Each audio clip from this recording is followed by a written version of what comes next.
एक घटना को घटते हुए देखा था। मेरे एक क्लोज फ्रेंड, कॉलेज में साथ में रहे हुए, साथ में पढ़े हुए, बहुत क्लोजली जानते थे। वो दूसरे कास्ट के थे, मतलब छोटे एज से वो दोनों एक दूसरे को बहुत अच्छी तरह से जानते हैं। मतलब जो बॉन्डिंग थी, जो स्ट्रांगनेस थी, वो बहुत ज़बरदस्त दिखती थी कॉलेज तक। कॉलेज के बाद उसकी शादी हो गई। She was very happy.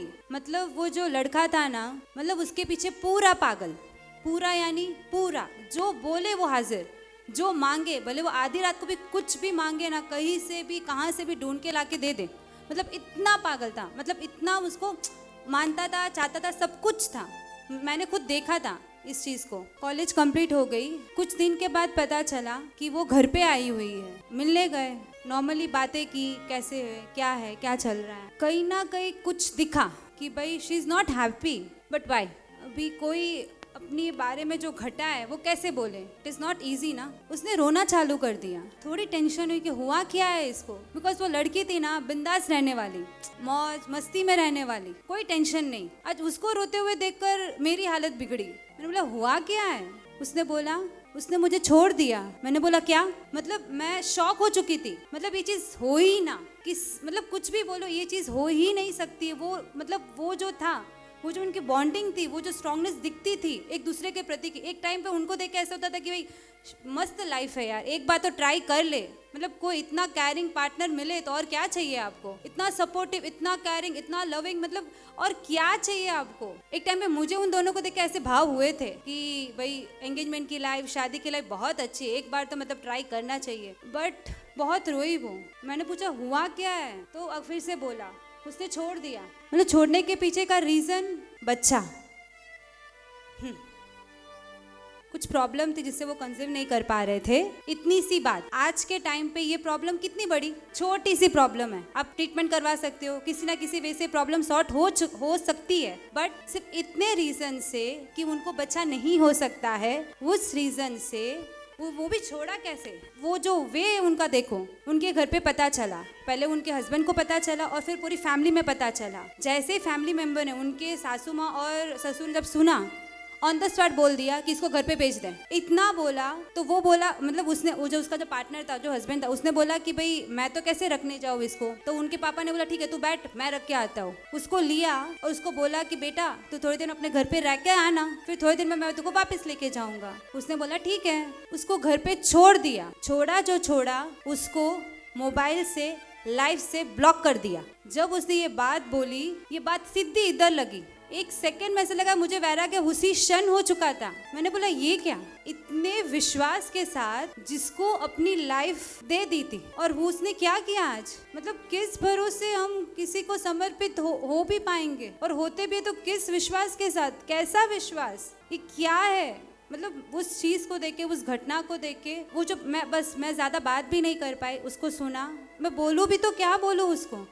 मैं घर पे आई, घर पे आकर मैंने रोना चालू कर दिया मम्मी के सामने कि मम्मी कुछ भी हो जाए मुझे शादी नहीं करनी है। मम्मी कुछ भी हो जाए, शादी तो मुझसे अभी होगी भी नहीं, मैं किसी को सरेंडर भी नहीं हो पाऊंगी, ये चीज़ फिक्स है। फिर मम्मी ने समझाया बेटा ऐसा नहीं होता है, सबके साथ थोड़ी ना ऐसा होता है, सबके कर्म थोड़ी ना ऐसे होते हैं।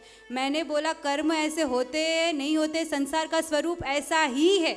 उस टाइम बहुत गहरा चिंतन चला कि समर्पित तो होना ही पड़ेगा, किसी ना किसी को तो करना ही पड़ेगा। तब डिसाइड किया अब कुछ भी हो जाए, किसी व्यक्ति को तो अब मैं समर्पित हो ही नहीं सकती हूँ। कोई आए एक क्षण में आपकी लाइफ डिस्ट्रॉय करके वो चला जा रहा, वो अपनी लाइफ एकदम बिंदास है, उसको छोड़ा। कुछ ही दिन में उससे दूसरी शादी भी कर ली, और इतने खुशी से वो रह रहा है कि उसको देख के लगेगा भी नहीं कि भाई उसके लाइफ में कोई और भी था। ये चीज़ देख के बहुत स्ट्रांग हो चुकी थी और डिसीजन ले ही लिया था कि अभी जो तुझे पुरुषार्थ करना है तो संयम के मार्ग पे करना है। क्योंकि वितराग और वितराग के मार्ग को मानने वाले, मार्ग पर चलने वाले जो साधु भगवंत है, उनको जो समर्पित हो गए ना, वहाँ पे फुल गारंटी है कि आपका पतन कभी नहीं होगा। वो आपको किसी भी हालत में, कैसी भी सिचुएशन में नहीं छोड़ेंगे। आज 5 साल में टिकी रही, उसके पीछे एक गीतार्थ गुरु भगवान को समर्पित होने का ये फल था। आपको लगता है कि मैं अपने बल पे खड़ी रही हूँ, नहीं, ऐसा नहीं है। उसकी नींव एक गीतार्थ गुरु भगवान थे। कई बार ये सब चीज़ें देखकर, मतलब जब मुझे परमिशन नहीं मिली घर से, तब ऐसा होता था कि चलो भाग जाते हैं, क्या है ऐसे मम्मी पापा को परमिशन देनी नहीं है तो चलो भाग जाते हैं। कई बार मन में विचार आए, और मेरे आगे 10 दीक्षाएं हो चुकी है, मेरे ही फ्रेंड्स की 10 दीक्षा हो चुकी है। तो हर दीक्षा को देख के कि भाई मेरी टर्न कब, तो बहुत रोती थी गुरु भगवंत के पास जाके। बट कभी भी गुरु भगवंत ने मुझे भागने की आज्ञा नहीं दी है। उन्होंने बोला है कुछ भी हो जाए, कुछ भी हो, परमिशन मिले ना मिले, अंतिम श्वास तक आपको पुरुषार्थ करना है। मतलब आज मेरा समर्पण एक गीतार्थ गुरु भगवंतों का पर था, तो आज मेरी गाड़ी सही ट्रैक पे चल रही है।